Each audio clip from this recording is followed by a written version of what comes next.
Hi, my name is Brian. I'm a current PG101 pharmacy resident at the University of Vermont Health Network Champlain Valley Physicians Hospital.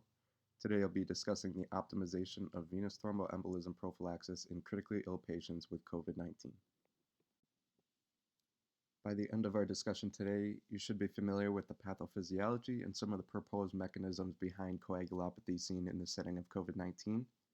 We'll take a look at some recent literature regarding different anticoagulant therapies for the prevention of thrombosis in critically ill patients with COVID-19. We'll also take a look at recently published societal guidelines and kind of compare their stance on thromboprophylaxis in these patients. And lastly, we'll take a look at a patient case and we'll have you design an appropriate anticoagulant regimen based on what we discuss. So to begin, we'll start off with our patient case. JR, he's a 77-year-old Caucasian male. He has a history of hypertension, coronary artery disease, gout, and diverticulosis. He presents to the ED on the 2nd of this month with high-grade fever, non-productive cough. He's got some shortness of breath, aches and pains that have been going on for roughly the past week. Of note, recently as an outpatient, JR was diagnosed with COVID-19. He was admitted to progressive care, where he was started on supplemental oxygen. However, over the next day, his condition deteriorated and he was intubated secondary to worsening hypoxia. Therefore, he was subsequently transferred to the ICU for further management.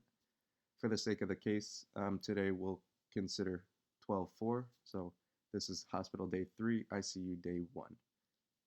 And again, he has a past medical history of hypertension, coronary artery disease, diverticulosis, and gout. In his profile, he has an aspirin allergy listed with a reaction being history of GI bleed. You can see on the lower right corner here, he's 5'9", he weighs 127.3 kilos, and he has a BMI of 41.4. Moving on now, we can see JR's current medication orders. We can see he has scheduled albuterol and scheduled ipratropium ordered. He's on cefepime and vancomycin for a presumed super-rated bacterial pneumonia. He continues on dexamethasone and remdesivir for the treatment of COVID-19 pneumonia. He's got pain control with a fentanyl drip. He's on furosemide once daily. For DVT prophylaxis, he's getting heparin sub-Q 5,000 units every 8 hours. He is on a basal insulin regimen with high-dose correctional coverage, stress ulcer prophylaxis with pantoprazole IV every day, and he is sedated with a propofol drip. Here we can see JR's morning labs from today. He has a mild leukocytosis with a white count of 13.95. His blood glucose was also elevated at 395.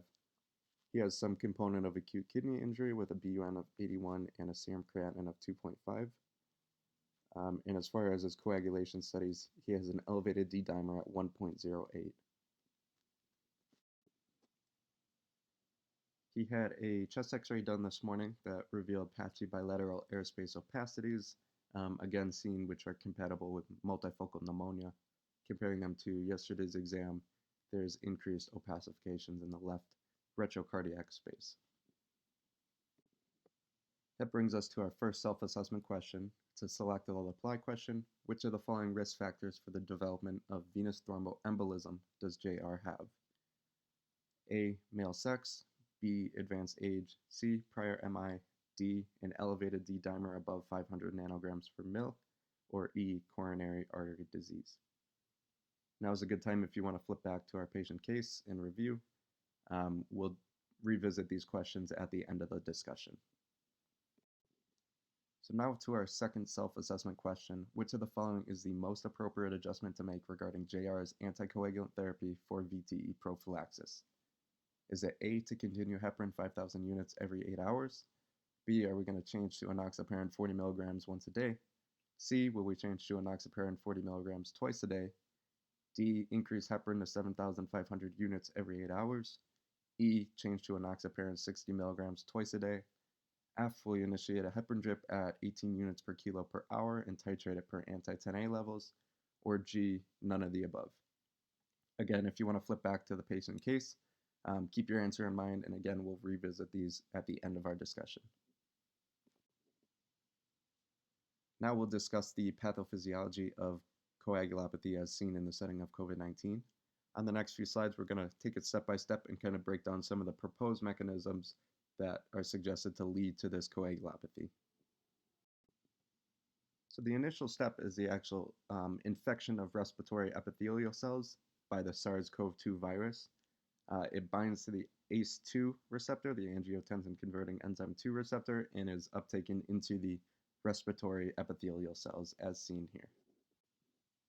Once inside of the epithelial cells, then the SARS-CoV-2 virus is able to replicate and is eventually released from the cell, or you get the viral shedding that we see. The release of the SARS-CoV-2 virus from the epithelial cells elicits a couple different responses in the body, which when combined essentially lead to the hypercoagulable state that we see with COVID-19. The first response we see is an immune response, which can be maladaptive in some cases, leading to a quote-unquote cytokine storm, where you get an upregulation of your pro-inflammatory cytokines, such as your interleukins, your tumor necrosis factor, leading to this hyperinflammatory state. In addition to the immune response that is seen in the subsequent cytokine storm and hyperinflammatory state, infection with the SARS-CoV-2 virus also causes this endothelial dysfunction, which leads to a upregulation of some of our endogenous procoagulants, things like factor VIII, fibrinogen, von Willebrand factor, and tissue factor. At the same time, you also get a downregulation of some of your endogenous anticoagulants, things like thrombomodulin and endothelin protein C receptor. So as far as the end result, the combination of this hyperinflammatory state, in addition to the endothelial dysfunction that we see with infection with SARS-CoV-2, essentially leads to this dysregulation of our coagulation system. So it's this dysregulation of coagulation that is hypothesized to predispose patients to the development of thromboses, and thus the elevations in D-dimer we see as a result of intravascular fibrin deposition. These mechanisms in combination are also theorized to be responsible for the acute respiratory distress syndrome that is seen in our patients with severe COVID-19. In addition to this acute respiratory distress syndrome and the deposition of fibrin into the alveolar spaces is also responsible for further elevations in our D-dimer. In very severe cases, we can see multi-organ failure and death, which is a direct result from the acute respiratory distress syndrome that we see, which is caused by an underlying coagulopathy characteristic of infection with the SARS-CoV-2 virus. This hypercoagulability that we see in severe COVID-19 can also be thought of in terms of Virchow's triad. So thinking about the different components that predispose a patient to the development of thromboses, endothelial injury being one of them. We talked about direct invasion by the SARS-CoV-2 virus causing endothelial injury, along with the profound hyperinflammatory state that we see due to the result of pro-inflammatory cytokine release. Intravascular catheters are also another source of endothelial injury. Thinking about the hypercoagulable state, we talked about the upregulation of your procoagulants, and we see a subsequent downregulation of our endogenous anticoagulants, leading to this dysregulation in coagulation. There's also some evidence to suggest that there might be a component of hyperviscosity that might be seen in these patients, thus further promoting this hypercoagulable state. And not exclusive to our patients with COVID-19, but we do see venous stasis due to immobilization in these patients. Venous thromboembolism, which includes both deep vein thrombosis or DVT and pulmonary embolism, is very common in our acutely ill patients with COVID-19, particularly in our critically ill patients in the ICU. There's a number of case series of our ICU patients with COVID-19 reporting very high rates of VTE, occurring anywhere up to a third of the patient population, and oftentimes this is despite prophylactic dose anticoagulation. In our non-critically ill patients, they're also at an increased risk of VTE, but the literature suggests this is to a lesser extent than our ICU patients. There was a large study published in JAMA back in August. It included over 3,000 patients who were admitted to the hospital, most of whom were receiving prophylactic dose anticoagulation, and all of whom had COVID-19. They conducted a multivariate analysis to determine risk factors for the development of venous thromboembolism, and they found that older age, male sex, Hispanic ethnicity, coronary artery disease, prior MI, as well as elevated D-dimer on hospital presentation, were all associated with an increased risk of venous thromboembolism in this patient population. So before we move into some of the literature regarding the use of different intensities of anticoagulation for VTE prophylaxis in our COVID-19 patients, I think it's important to kind of understand in general what some of these intensities refer to as far as dosing and agents. Of note that these doses listed in the table here are for patients with normal renal function and those who are not extremely obese. It's also important to note that this table is just a general overview. The dosing and terminology really varies widely in literature, so this will not apply to everything. When we think about standard intensity, it's also termed as your prophylactic dose. This is typically our enoxaparin 40 milligrams subcutaneously given once daily, or our low molecular unfractionated heparin subcutaneously 5,000 units every 8 to 12 hours. More recently, with the increasing rate of venous thromboembolism in these patients with COVID-19, we have seen intermediate intensity or high dose prophylaxis being implemented in some institutions and throughout the literature. Some common regimens that you might see are enoxaparin 0.5 milligrams per kilogram subcutaneously twice a day, or you can see 40 milligrams subcutaneously twice a day. For heparin, you might see an increased dose to 7,500 units administered every 8 hours. And then when we think about therapeutic intensity, this is termed our full anticoagulation. You'll get your full enoxaparin 1 milligram per kilogram twice a day dose. And then for your heparin, you might get a heparin infusion with a bolus according to DVT and PE treatment. So now we'll move into talking about some of the recent literature that has come out regarding the use of anticoagulation for venous thromboembolism prophylaxis in patients with COVID-19. The first study we'll look at is anticoagulation, bleeding, mortality, and pathology in hospitalized patients with COVID-19. This study was published back in October of this year in the Journal of the American College of Cardiology. This was a retrospective analysis and included patients who were greater than 18 years old. They had to be admitted to one of 5 New York City hospitals with confirmed SARS-CoV-2 infection between March 1st and April 30th of this year. They were excluded if they had left the hospital within 24 hours of admission, or if they had been treated with both therapeutic and prophylactic regimens of anticoagulation during their hospitalization.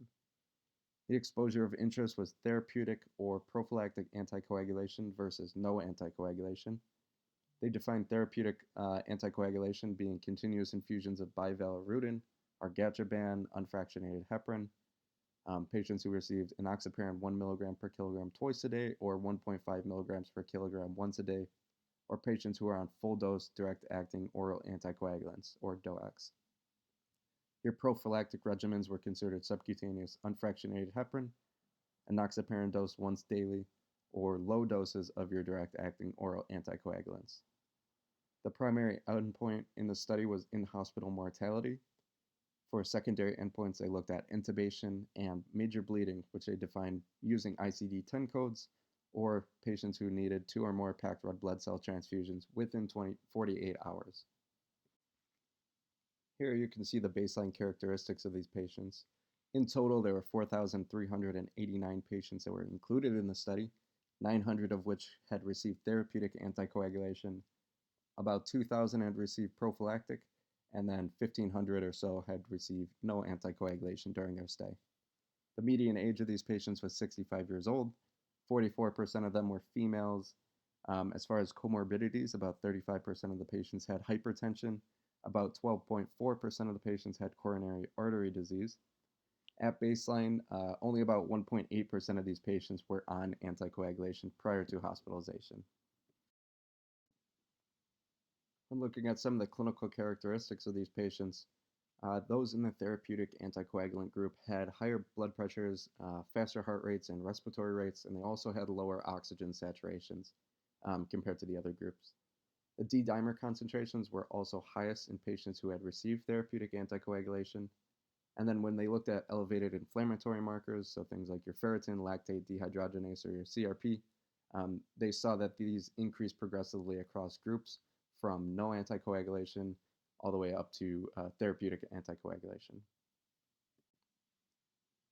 So looking at the results for the primary outcome, which again was in-hospital mortality, the prophylactic anticoagulant group was associated with a significantly lower hazard of mortality compared to no anticoagulation. You can see an adjusted hazard ratio of 0.5 with a confidence interval and the p-value being less than 0.001. Similarly, the therapeutic anticoagulation group was also associated with a similar reduction in the hazard of in-hospital mortality when compared to no anticoagulation. Again, the adjusted hazard ratio is presented there with a confidence interval and the p-value. Graphically, you can see on the right here the significant reduction in the cumulative incidence of mortality, or the percent of in-hospital mortality. You can see both prophylactic and therapeutic anticoagulant groups had a significant reduction when compared to those who received no anticoagulation. For the secondary outcome of intubation, both prophylactic and therapeutic anticoagulation was associated with a significant reduction in the hazard of intubation when compared with no anticoagulation. The prophylactic group had about a 28% reduction in the hazard compared to a 31% in the therapeutic anticoagulant group. And again, you can see this represented graphically on the right here. As for the results for the secondary outcome of major bleeding, a total of 89 patients had met the definition for major bleeding, 29 of whom were in the no anticoagulant group, 33 in the prophylactic group, and 27 in the therapeutic anticoagulant group. Among patients who are on a single prophylactic agent, bleeding rates were higher in those on unfractionated heparin compared with low molecular weight heparin. Among patients on a single therapeutic agent, bleeding rates were higher in those on low molecular weight heparin compared with those on DOACs. You can see by the site of bleeding, about half of the bleeds were gastrointestinal, with 20% being mucocutaneous, about 15% being bronchopulmonary, and 6% being intracranial. So they also conducted a subgroup analysis where they compared those who were initiated on therapeutic anticoagulation versus those who were initiated on prophylactic anticoagulation within 48 hours of admission. So a total of 766 patients had received therapeutic anticoagulation versus about 1,900 in the prophylactic anticoagulant group. Of note, the patients who were receiving therapeutic anticoagulation were older, they had more comorbidities at baseline, and they were more likely to be on anticoagulation prior to admission when compared to those who were receiving prophylactic anticoagulation. When they looked at the outcome of in-hospital mortality, there really was no difference between the groups, the therapeutic versus the prophylactic anticoagulant groups. However, we did see a trend towards better in-hospital mortality seen with the therapeutic anticoagulant group, even though it didn't reach statistical significance. There was also no difference in the outcome of intubation between the two groups. As you can see, both of these represented to the right, the top graph being the representative of in-hospital mortality and the bottom graph, B, being representative of intubation. In addition to the subgroup analysis that they conducted, they also did a purely descriptive analysis where they looked at the differences in the cumulative incidence of mortality and intubation, including patients who were initiated on a single anticoagulant within 48 hours of admission. As far as the takeaways, we can see among patients who are on therapeutic anticoagulation, there may have been an association with DOACs being better for survival and having lower intubation rates versus low molecular weight heparin. And you can see this represented in graphs A and B on the top, with the blue line representing low molecular weight heparin and the red line representing your NOACs. Among patients on a prophylactic anticoagulant, the low molecular weight heparin may have been associated with better survival, although there was minimal, if any, reduction in intubation rates compared to unfractionated heparin. And this is represented in graphs C and D on the bottom. You can see the red line representing unfractionated heparin and the blue being your low molecular weight heparin. And again, this was just a purely descriptive analysis. There were several inherent limitations to this study, one being the observational study design had made it impossible to control for any major confounders that may have influenced the results of the study. Additionally, there was a possibility for classification bias. Even though they had a two-physician manual review of the different anticoagulant regimens for categorizing patients, there still may have been some discrepancies in who was actually on a therapeutic versus a prophylactic regimen. Additionally, those who had received less than 48 hours of anticoagulation were actually considered in the no anticoagulant group. They also included unfractionated heparin in the therapeutic anticoagulant group, even though not all patients may have been therapeutic or within the therapeutic APTT range on that infusion. And lastly, the Mount Sinai Hospital System, where the study was conducted, had initiated a system-wide anticoagulant protocol for COVID patients prior to the study being implemented.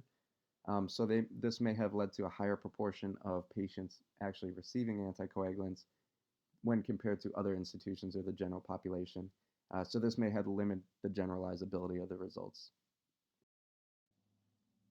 Some of the key takeaways from the study. So we saw a strong association of anticoagulation with a 50% reduction in the hazard of in-hospital mortality.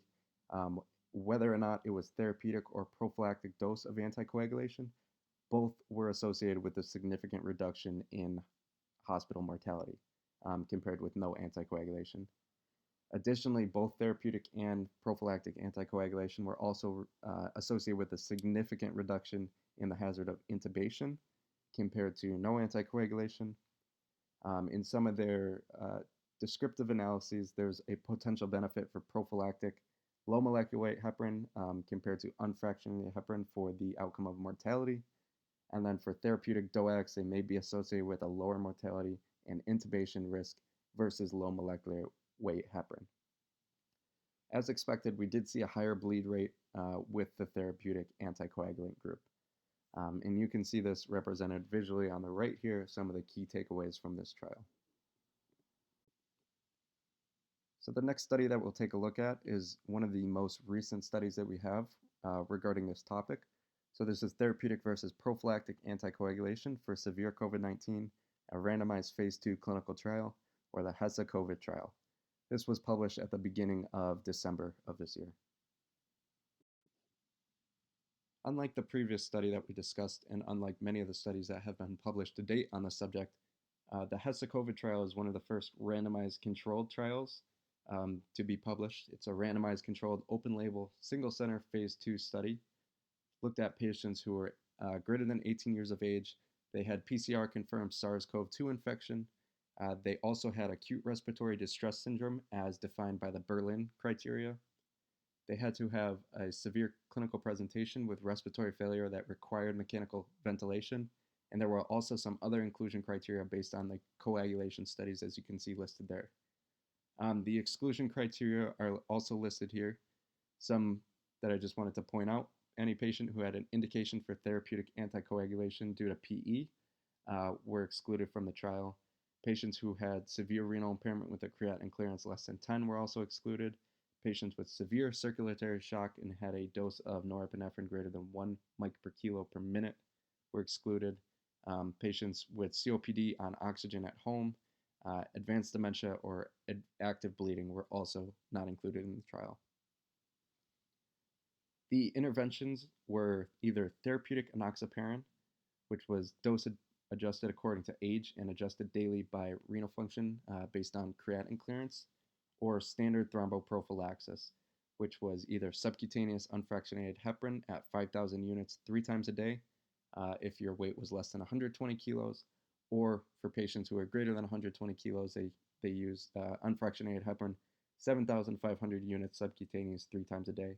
Or you could either get enoxaparin 40 milligrams once a day for those less than 120 kilos, or enoxaparin 40 milligrams twice a day for those weighing greater than 120 kilos. The primary endpoint in the study was variation in gas exchange over time, which was evaluated through use of the PaO2 to FiO2 ratio. They looked at it at baseline, at 7 and 14 days after randomization.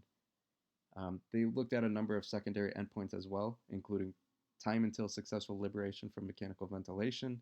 They looked at ventilator-free days at 28 days, variation in D-dimer levels over time, all-cause 28-day mortality, in-hospital mortality, as well as ICU-free days at 28 days.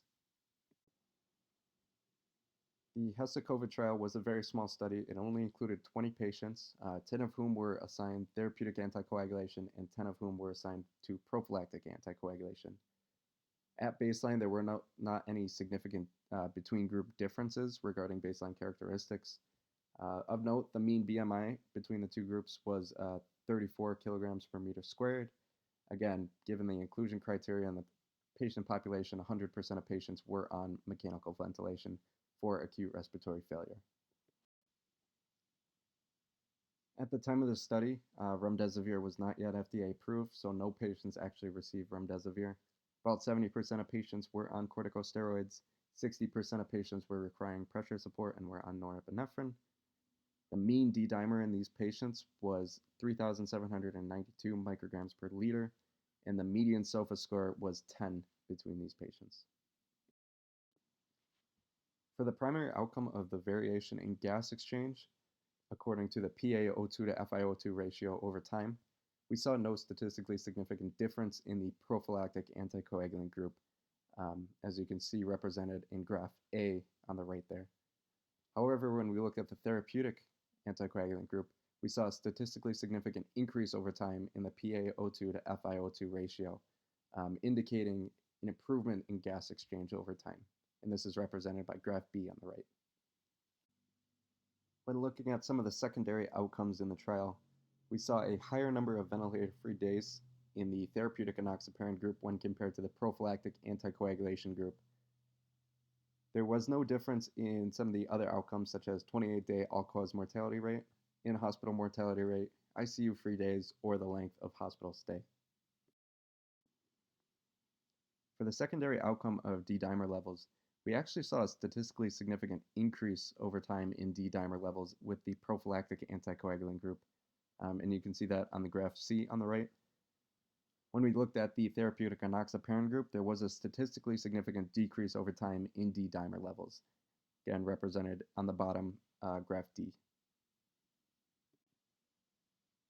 The therapeutic enoxaparin group was also associated with a higher ratio of successful liberation from mechanical ventilation when compared to the prophylactic group. You can see the red line representing therapeutic enoxaparin on the right here, with the blue line representing prophylactic anticoagulation. There was a very low rate of adverse events in the Hesse-COVID trial, so there were no major differences regarding safety outcomes in these patients. Of note, the median duration of therapeutic enoxaparin treatment was 14 days in this patient population. The Hesse-COVID trial had a number of limitations. Being a single-center trial and having such a small sample size makes the generalizability of the results very limited. Also, having an open-label design may have introduced some investigator bias into how the outcomes were adjudicated. Looking at the sample size, the small sample size, they did not have adequate power to assess between group differences in mortality. And lastly, they used the PaO2 to FiO2 ratio for the primary outcome, which in itself has some limitations in being able to actually quantify pulmonary dysfunction. So unsure if this may have been the best outcome measure to look at for their primary outcome. So the Hesse-COVID trial demonstrated that in patients requiring mechanical ventilation for acute respiratory failure secondary to severe COVID-19, therapeutic enoxaparin improved gas exchange over time, was associated with decreased D-dimer levels, and was also associated with higher ratio of successful liberation from mechanical ventilation compared to prophylactic anticoagulation. Likewise, the prophylactic anticoagulation group showed no significant improvement in gas exchange over time and was actually associated with increased D-dimer levels. Given some of the limitations of the trial, we definitely need larger controlled clinical trials to further evaluate and sort of corroborate the findings that we saw with the Hesse-COVID trial. To date, there has been a number of professional societies and professional organizations that have come out and published guidelines on VTE prophylaxis in patients with COVID-19. This chart here breaks down 7 of these different guidelines and kind of outlines what their recommendations are as far as VTE prophylaxis regimen and preferred medications. So you can see the CDC recommends the use of low molecular weight heparin or unfractionated heparin at standard dosing, and cites that there's insufficient data to recommend for or against increasing the intensity of anticoagulation outside of the clinical trial. The ISTH interim guideline recommends using low molecular weight heparin at standard dosing. The Anticoagulation Forum recommends increased intensity for critically ill patients. So some of those intensities we discussed earlier, but they do mention that this is based primarily on expert opinion and expert opinion alone. The American Society of Hematology recommends low molecular weight heparin over unfractionated heparin at standard dosing, and they do this to reduce the risk of exposure. Unless the risk of bleeding outweighs the risk of thrombosis, then you may consider avoiding chemical thromboprophylaxis. ACCP recommends using standard dose low molecular weight heparin. The ISTH-SCC recommends low molecular weight heparin or unfractionated heparin, and you may consider intermediate intensity in high-risk critically ill patients. And lastly, the American College of Cardiology recommends using standard dose enoxaparin with consideration of sub-Q heparin in patients with renal dysfunction.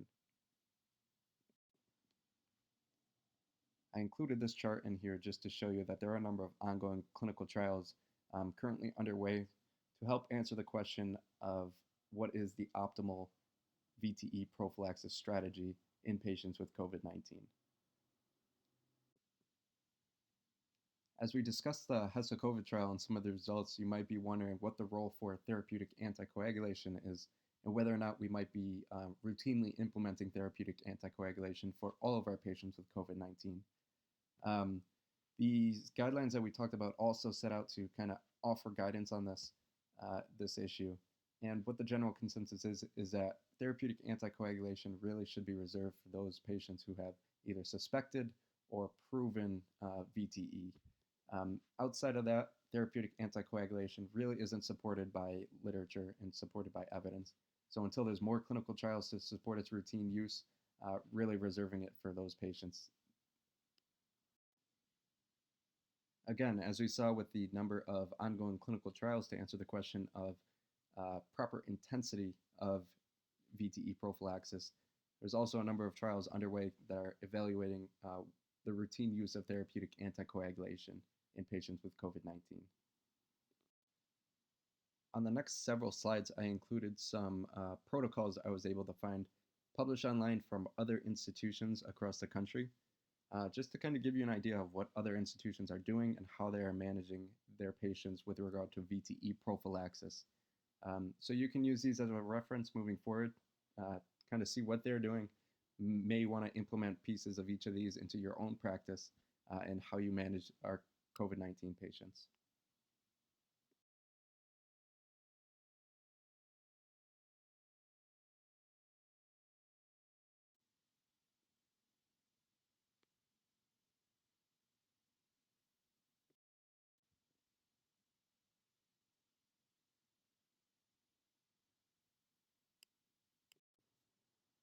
So now we will revisit our self-assessment questions that we discussed earlier. The first being, which of the following risk factors for the development of VTE does JR have? So hopefully after our discussion, you might be more familiar with identifying some risk factors for the development of VTE in our patients with COVID-19. We talked about that large multivariate analysis that was conducted, published in JAMA back in August, that identified male sex, advanced age, prior MI, elevated D-dimer, and then coronary artery disease, all as independent risk factors for the development of VTE. When we look back at our patient case, JR, he is male, he is 77 years old, so he's considered advanced age. He has not had a prior MI. He did have an elevated D-dimer, and he also has a history of coronary artery disease. So he does fit some of these risk factors for the development of VTE. So moving on to our second self-assessment question, which of the following is the most appropriate adjustment to make regarding JR's anticoagulant therapy for VTE prophylaxis? If you want to take a minute, consider what we discussed, see if your answer has changed from previously, and then we'll discuss it.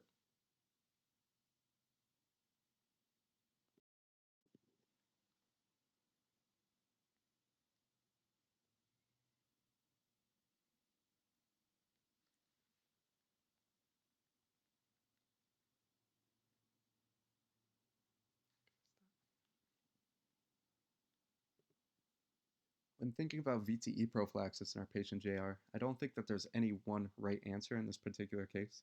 I do think there's a number of things that we can take into consideration to come to an appropriate regimen for him. One being his renal function. With a creatinine clearance of 33, he's borderline needing a renal dose adjustment for is enoxaparin if we were to go that route. But you might also want to avoid it altogether and continue with the unfractionated heparin in the setting of his acute kidney injury. He's also obese with a BMI greater than 40, so we want to take this into consideration when we choose an appropriate dose for whatever agent we want to go with. It's also important to try to reduce and minimize COVID exposure as much as possible to our healthcare workers who are actually administering the medication. So preferably choosing an agent that's administered once daily versus multiple daily doses is also something to keep in mind. We also want to think about what is JR's risk for thrombosis. His presence or absence of risk factors may affect how aggressively we want to treat for VTE prophylaxis. We know on the previous slide that JR does have multiple risk factors for the development of VTE, so we may want to be a little bit more aggressive in our dosing. And then lastly, another thing we might want to consider is bleed risk. Does JR have a previous history of bleed? Is he on other medications that might predispose him to bleed? Things like that. So I think taking all these things into consideration, these regimens here that are bolded, I think are appropriate. I don't think that it's appropriate to change to enoxaparin 40 milligrams sub-Q once a day, given his BMI over than 40. I don't think that this is an adequate regimen for him. And then F, I don't think is appropriate because he doesn't have any suspected or proven VTE at the moment. So initiating therapeutic anticoagulation, I don't believe is indicated at this time.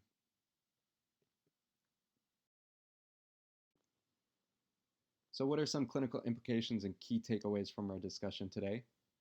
When we think about standard versus intermediate dose prophylaxis, there really is limited data on the subject, and there is no clear consensus on when to use intermediate versus standard dose prophylaxis. However, we may consider a more aggressive intermediate dose for patients who are critically ill or patients who are determined to be at high risk for thrombosis. But again, it's going to be on a very patient-to-patient basis, and it's going to be individualized to consider multiple patient factors like we talked about in the case of JR. Looking at prophylactic versus therapeutic dose anticoagulation, again, there's insufficient evidence to support routine use of therapeutic dosing of anticoagulation.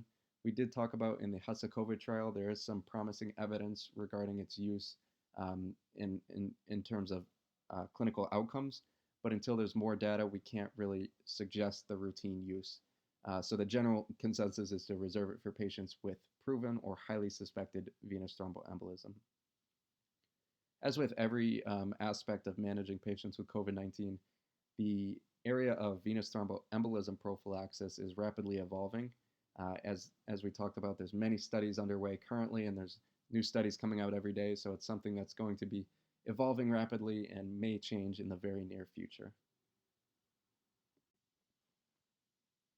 So just to summarize some of the key things we talked about, we discussed the pathophysiology of COVID-19 coagulopathy.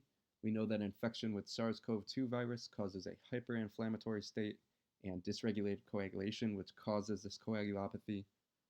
And because of this, these patients with COVID-19 are at an increased risk for developing VTE.